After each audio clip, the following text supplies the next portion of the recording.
অত্যন্ত অবমাননাকর অপমানজনক উক্তি করতো, আমাদের মন বিষিয়ে থাকতো সবসময়। তো আমার কনটেক্সটে ছিল এইরকম একটা কান্ট্রিকে সারাক্ষণ আমাদের দেশের প্রধানমন্ত্রী বলতে থাকতে, আপনার খেয়াল আছে নিশ্চয়ই, তৎকালীন প্রধানমন্ত্রী, যে ভারতকে যা দিয়েছি কখনো ভারত সেটা ভুলতে পারবে না।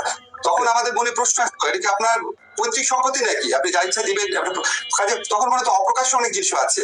তো ওই কনটেক্সটে আমি বলতাম যে আপনি এমন একটা দেশকে এই জিনিসগুলা দিচ্ছেন, যে দেশ আমার বর্ডারে এটা মারে, প্রতিবাদ করেন না, পানি চান না, এই চান না, ইত্যাদি। সেই ক্ষোভ থেকে তখন অনেক কিছু বলেছে। আমি একটু ক্লারিফাই করি, এখন তার সেই সরকারটা নাই। এখন কি আমার সরকার বর্ডারে যখন হত্যা হয় প্রতিবাদ করে না, কঠোরভাবে প্রতিবাদ করে? তাদের অমিত শাহ একটা বক্তব্য দিয়েছে, আপনি আমাদের বক্তব্য দেখেন কত কড়া হয়ে বলা হচ্ছে, অত্যন্ত আপত্তিকর, বন্ধুত্বমূলক সম্পর্কে গিয়ে তীব্র প্রতিবাদ জানিয়েছে। আমাদের যিনি চিফ প্রধান উপদেষ্টা আছেন, উনি ভারত সম্পর্কে কিভাবে কথা বলেন, আমি আমার প্রথম আলো ইন্টারভিউতে ভারত সম্পর্কে কিভাবে কথা বলেছি। এবং এখনকার কনটেক্সটে আপনি যদি বলেন, আমি একটু ক্লিয়ার করি আপনাকে, এই 500 টন ইলিশ রপ্তানি প্রক্রিয়া তো আমি যদি ছিলাম না, এটা হচ্ছে কনসার্ন মিনিস্ট্রির সাথে আলাপ করে বা কনসার্ন মিনিস্ট্রির সাথে কথা বলে করা হয়েছে। তারপরে যখন আমার নিজের কাছে মনে হচ্ছে কেন যাওয়া হচ্ছে, আপনি কি পশ্চিমবঙ্গের মুখ্যমন্ত্রী অত্যন্ত শক্তভাবে নিন্দা করেছেন, এটা ইলিশ পাঠানো বন্ধ মানে পশ্চিমবঙ্গের মানুষের সাথে হস্টিলিটির মতো একটা, এটা আমি শুনেছি। আমরা পরের ইস্যুতে যাই। আমরা একটি জায়গায় আপনি বলেছিলেন, আমি আপনাকে উদ্ধৃত করছি, এটাই ভারত প্রসঙ্গ, যে আমরা পত্র পত্রিকায় পড়ি 26 লাখ ভারতীয় বাংলাদেশে চাকরি করে, বাংলাদেশের ছেলেরা চাকরি পায় না, রাস্তায় রাস্তায় ঘুরছে, আর ভারতের ছেলেরা চাকরি করছে। আপনি সরকারে আসার পরে এই বিষয়টি সম্পর্কে আপনার আপডেটেড মন্তব্য কি? ভারতীয় এখন কি করছেন? Thank you. এটা আমি প্রথমে আপনাকে বলে রাখি, এটা কিন্তু আমি উপদেষ্টা হওয়ার পর বলি নাই। অনেকে এটা কনফিউশন ছড়ানোর জন্য, এটা আপনি ক্লিয়ার আছেন, এটা আমি উপদেষ্টা হওয়ার পর বলি নাই।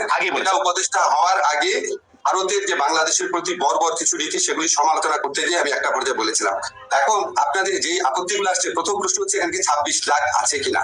তাহলে আমি আপনার দৃষ্টি আকর্ষণ করি, ফিনান্সিয়াল এক্সপ্রেসে 2009 সনে বলা হয়েছিল 5 লক্ষ ভারতীয় এখানে চাকরি করছে 2009 সনে।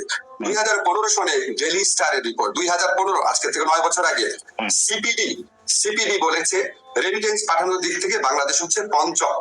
2013 সনে $3.71 বিলিয়ন, 3.7 টেলিফোন রেকর্ড তখনকার সময়। সেখানে উনি বলছেন যে বিভিন্ন সেক্টরে, বিশেষ করে সফটওয়্যার সেক্টরে অনেক লোকজন আসে যাদের জন্য ওয়ার্ক পারমিট দরকার হয় না, তারা কন্ট্রাকচুয়াল ওয়ার্কার হিসাবে আসে। এবং উনি ধমক দিচ্ছেন এনএসআই চিফকে যে বিডার অনুমোদন এখানে লাগে না, তুমি এখানে সিকিউরিটি জিনিস দেখবা, তুমি অন্য জিনিস দেখবা কিনা, দেখবা কেন?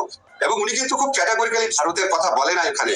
কিন্তু আপনি আমাকে বলেন, আপনি মানে পারসিভ করে দেখেন যে কন্ট্রাকচুয়াল ওয়ার্কার অনেক আসছে, অনুমোদন লাগে না, এটা সালমান এফ রহমান কোন দেশের ক্ষেত্রে বলতে পারেন? হতে পারে চায়নার ক্ষেত্রে বলতে পারেন, কিন্তু চায়নার ক্ষেত্রে যদি না লাগে তাহলে নিশ্চয়ই ভারতের ক্ষেত্রে লাগতো না, কারণ ভারতের বিরুদ্ধে আমাদের একটা নতজানু নীতি ছিল। এই সমস্ত জিনিস যদি আপনি অ্যাড করেন, আমরা একটা কনক্লুশনে আসতে পারি, বিপুল এটার লুকিয়ে অথবা প্রকাশ্যে, এটা আমার মন্ত্রণালয়ের বিষয় না। আমি যে বিদেশে যারা বাঙালি চাকরি করেন সেটা আমার মন্ত্রণালয়ের বিষয়।